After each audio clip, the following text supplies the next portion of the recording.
All right, let's dive in. Today we're heading down south. Down to Florida. You got it. To explore some of their marriage and adultery laws. Always an interesting topic. Definitely. And sometimes pretty surprising, to be honest. Oh, for sure. We've got 3 articles to help guide us here. Okay. First up, adultery in Florida, divorce penalty, new revision. Then we've got how to get married in Florida. Straightforward. Yeah, pretty much. And last but not least, marriage in Florida, prison, non-resident age, complete guide. Wow. Covering all the bases. Trying to. Our goal is to break down these laws. Right. And help you understand how they actually work in real life. Yeah, because there are a lot of nuances. Absolutely. That people might not be aware of. Definitely things you wouldn't expect. Exactly. So let's start with the basics. Getting married in Florida, it's actually super easy for non-residents to tie the knot down there. Oh, yeah, it's true. Like, surprisingly easy. Yeah, Florida doesn't have a residency requirement to get a marriage license. So you could just show up and get married. Pretty much, which is probably why it's such a popular... Oh, right, destination wedding spot. Yeah, exactly. That makes a lot of sense. Sunshine, beaches. Yeah. Easy marriage laws. Perfect combo. Sounds good to me. But what about the, the actual paperwork? Right. What do you need to get married in Florida? Pretty standard stuff, actually. You'll need your ID, your social security number. Got it. And if you've been married before, okay, you'll need the details of those previous marriages. Makes sense. After that, you just apply for a marriage license. Okay. And how much does that run you? The fee is $93.50. Not too bad. Not at all. And there's actually a way to get a discount on that fee. Interesting. If you and your partner complete a premarital course. Oh, smart. Yeah, Florida encourages those. I like that. And not just for the discount. Oh. What else? Well, if you're a Florida resident and you've taken the course, okay, there's no waiting period to get married. You're kidding. So you can get the license and get hitched the same day. Exactly. If you're ready to go. Wow. That's for sure the fast track for everyone else, though. Right. What's the waiting period? Just 3 days. Not bad at all. Nope.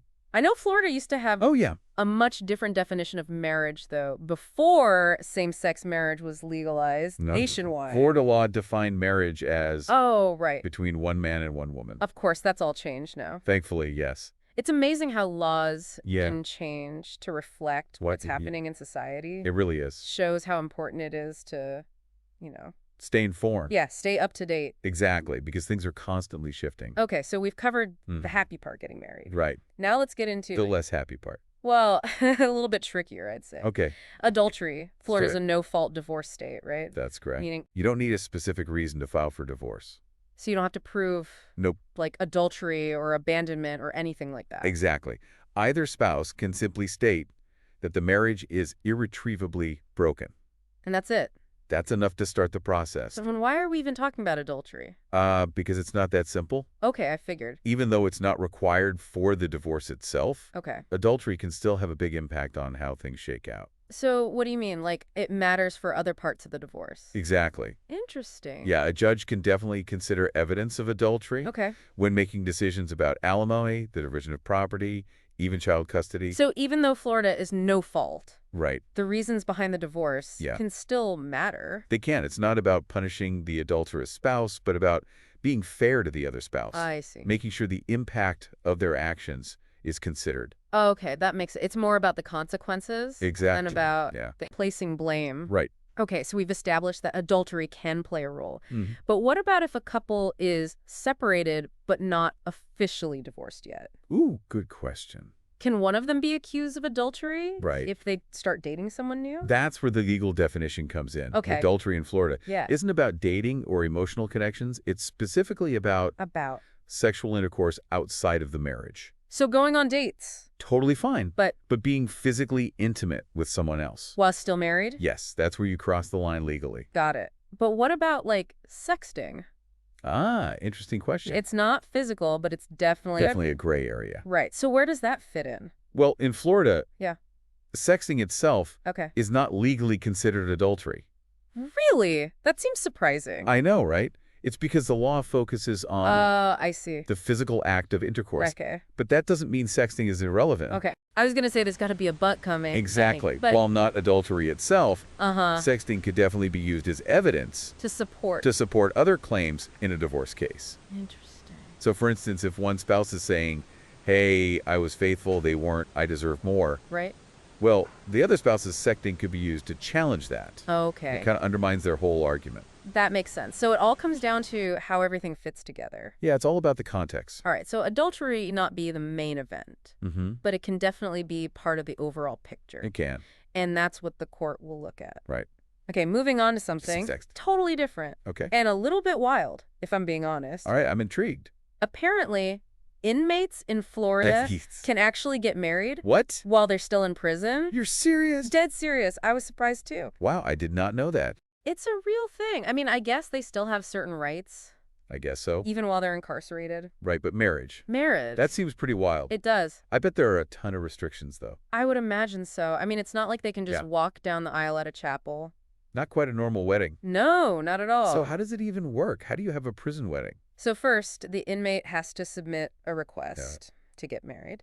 Then the prison chaplain reviews the request and considers all sorts of factors. Like what? The inmate's security level, if the marriage poses any risks to the prison environment, stuff like that. Oh, yeah. Definitely want to make sure it's all above board. For sure. Safety first, right? Absolutely. So, assuming the request is approved, yeah, what does the actual wedding look like? Well, they usually use a designated visitation area. Oh, like a visitation park. I see. It's very low-key. I bet. No fancy decorations or anything like that. Makes sense. No open flames. Yeah, probably not a good idea. And, of course, no alcohol allowed. No champagne toast. Not quite.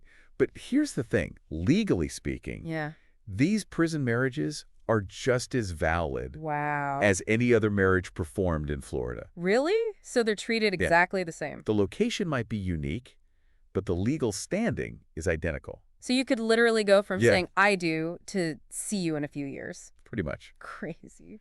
There are so many layers to these marriage laws. Oh, for sure. It's fascinating. It really is. Makes you realize how much we don't think about. Absolutely. When it comes to these things. Yeah, people take you for granted. Okay. Well, we've covered a lot of ground here. We have. But there's one more aspect of Florida marriage law we haven't touched on yet. What's that? Annulment.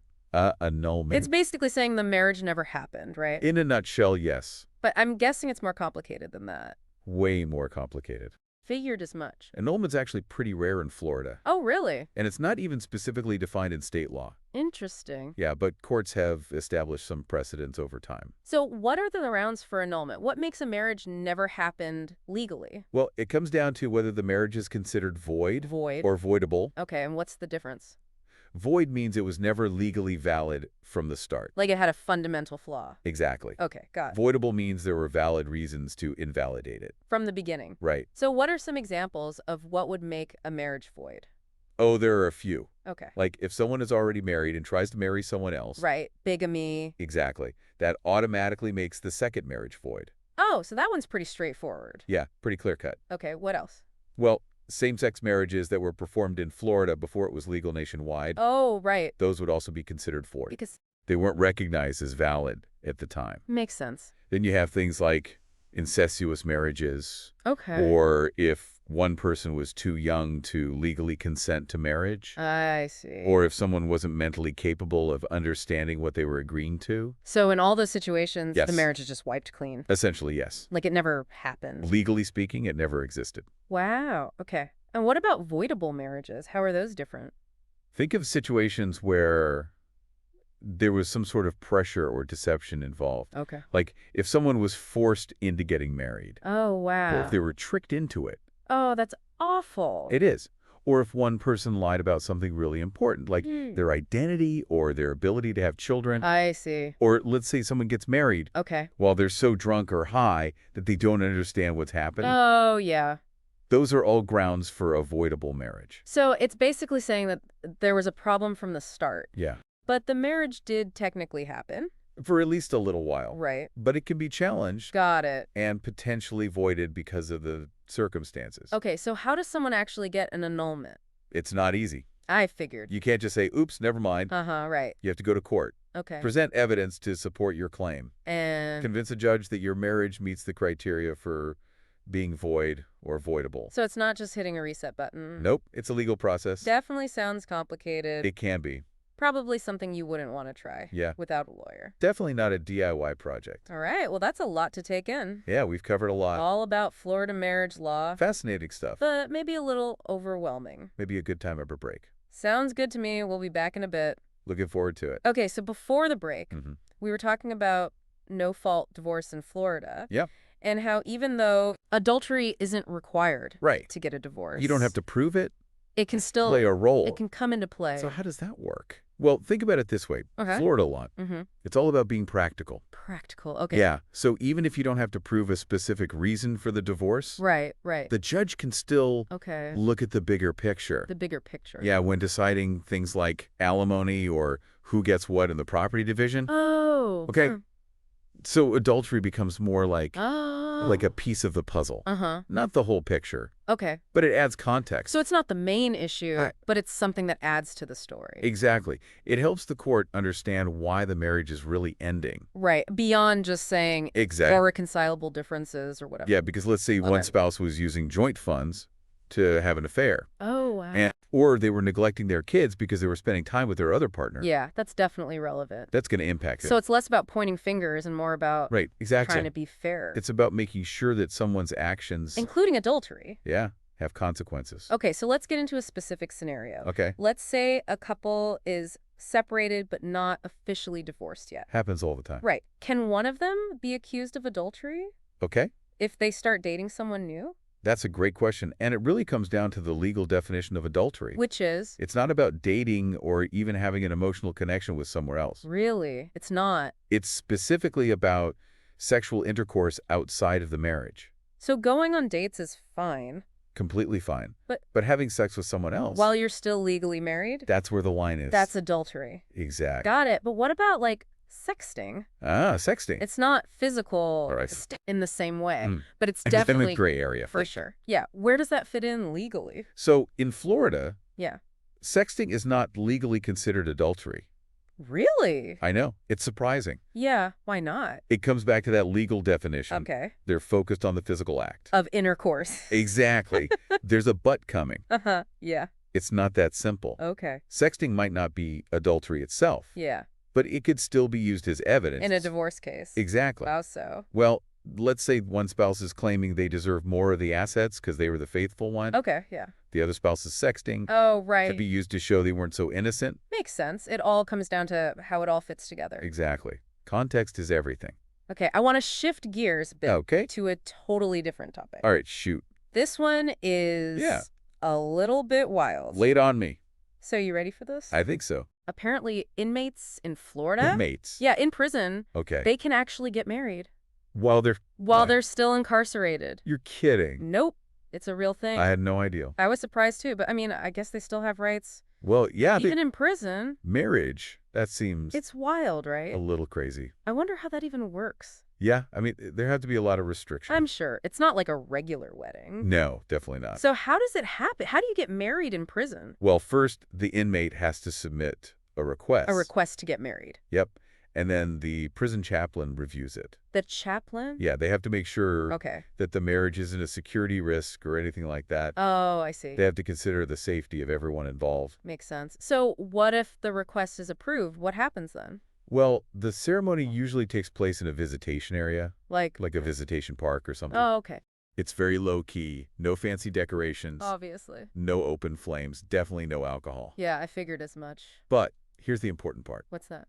Legally speaking, these prison marriages are just as valid as any other marriage performed in Florida. So it doesn't matter Nope. that it took place in prison? Not at all. The location's different, but the legal standing is the same. It's crazy how many different aspects there are to these marriage laws. Oh, for sure. It's fascinating stuff. Well, we've covered a lot about getting married in Florida, but there's one more piece to this puzzle. Annulment. Annulment, right. So that's basically saying the marriage never happened. Exactly. But I'm guessing it's a lot more complicated. Way more complicated. But just saying, oops, never mind. Definitely. It's actually pretty rare in Florida. Really? Why is that? Well, for one thing, okay, it's not specifically defined in state law. So how does it even work then?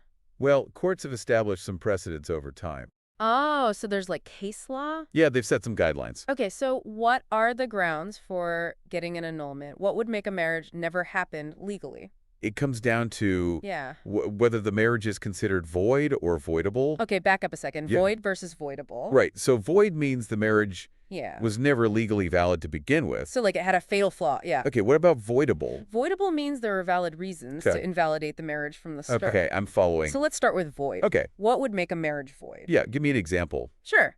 Like, if someone is already married and they try to marry someone else. Right, bigamy. Exactly. That automatically makes the second marriage void. It's just invalid from the start. It never legally existed. All right, what else? Same-sex marriages performed in Florida. Oh, right. Before it was legal nationwide. Before it was legal everywhere. Those would also be considered void. Because they weren't recognized as valid at the time. Makes sense. Other examples include things like incestuous marriages.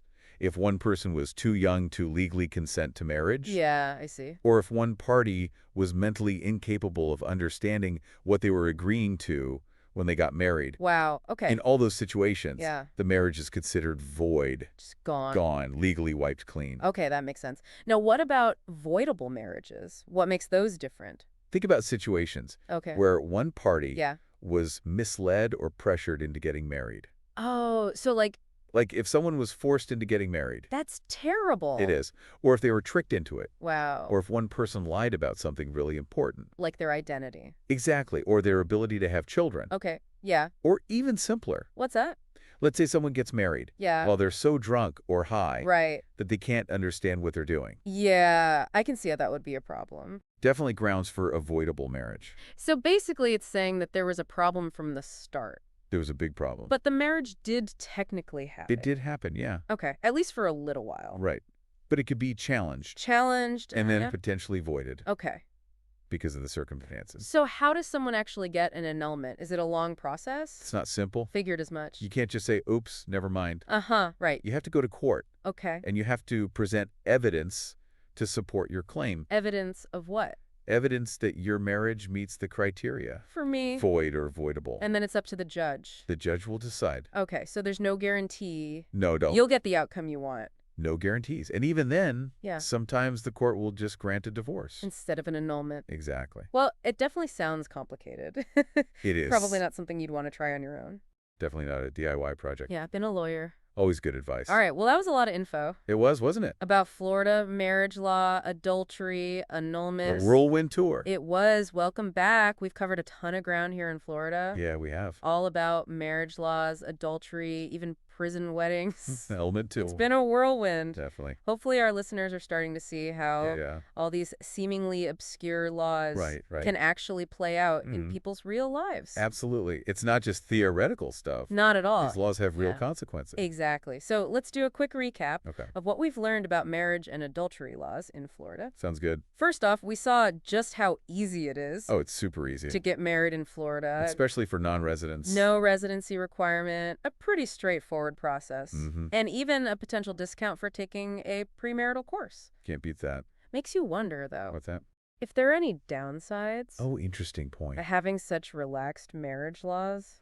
I see what you mean. Like, does it lead to more impulsive marriages? Yeah, maybe people rushing into things. Right, without really thinking it through. And what about legal complications? Oh, right, if a couple gets divorced later. Yeah. But they live in different states. Definitely something to consider. Lots to think about there. Okay, then there's the whole adultery issues, even though Florida is a no-fault divorce state. Right, you don't need a specific reason to file. Adultery can still have a big impact on how things shake out. Absolutely, especially when it comes to things like alimony, property division, and child custody. It's not about blaming anyone. No. But about acknowledging the impact of someone's actions. It's about being fair. And we also dug into what exactly adultery means legally in Florida. Right, because it's not always as clear-cut. Like, dating during separation is fine. Totally fine. Sexting is not technically adultery. Not technically, no. But it could still come back to bite you. It could. And then, of course, there are prison weddings. Oh, yeah, those were a surprise. It really challenges how you think about a traditional wedding. It does, but it shows that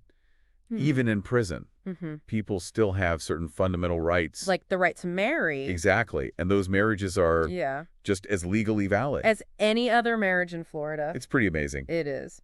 And finally, we talked about annulment. Yes, the marriage erasure. Right. But it turns out it's trickier than it sounds. It's not a quick fix. No, you have to prove the marriage was either void or voidable from the start. Definitely not something you'd want to handle. Right. Without a lawyer. For sure. So we've covered a ton of ground here today. We have. What do you think is the biggest takeaway for our listeners? You know, for me, it's the realization that these laws, they're not just abstract legal concepts. Right. They really reflect broader societal values. Interesting. About marriage and relationships. And they have a real impact on people's lives. Absolutely. That's a really good point. And it makes you think. About? What marriage laws will look like in the future. Oh, yeah. As society keeps changing. That's a great question. Guess we'll have to wait and see. We will. Well, I think we've given everyone a lot to think about. I hope so. If you're interested in learning more, be sure to check out the links to the articles in the show notes. There's some great info in there. Thanks for joining us for this deep dive into Florida marriage law. It was a pleasure. Until next time, keep exploring and keep asking questions.